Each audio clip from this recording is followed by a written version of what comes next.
Ayan guys, kakatapos nga pala ng exam namin, mamaya ulit. Kakain muna kami. Ayan pala yung kasama ko, si Roxanne, si Lovelyn, tsaka si Glacy. Dahil exam nga pala namin, meron ng konting regalo sa mga kaibigan ko. Mga mahihain nga pala yung mga kaibigan ko. Tapos kanina yung Walter. Kami naman. Magkano ba yung sa print? Wait lang, ilan ba tayo sa piling larang? 32. Ayan guys, tapos na nga pala kami kumain. Iaabot ko na nga pala yung konting regalo ko sa mga kaibigan ko.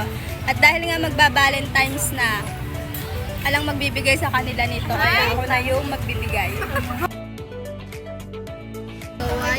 Kasi mga wala silang jowa. Papaliit yung box pero pare-parehas din naman ng laman. Diba kalaki ng lalagyan pero walang laman.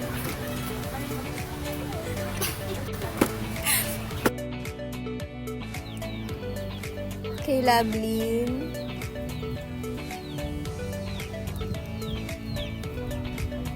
Kay Roxanne. And kay Glacy.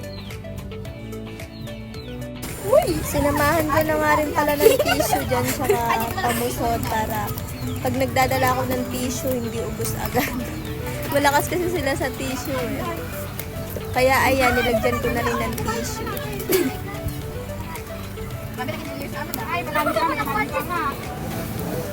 Ay,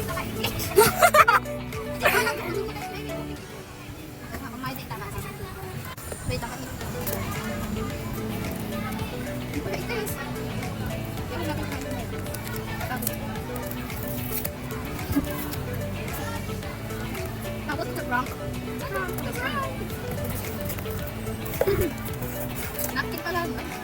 Uy, gagi mystery box. Dami na. Malamig ang ay, mas beto lang ako sa tayo. Ay, kailangan ko yun. Kaya ito. Makakapi. Ay, meron ako.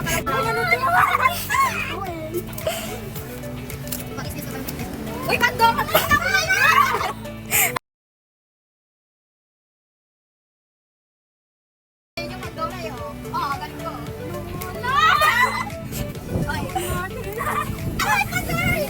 Uy, alam niyo, kaya yun yung regalo ko sa inyo kasi nga magba-Valentine's. Wala naman kayong mga jowa eh. Ay, kano sa akin to. Okay na sa akin. Ah, patula! Ay, hindi ka tumawala. Diba yung matpagto ko? Hindi ka kasi. Ano wag na? Ano da? May mitala ko. Pandaw kami.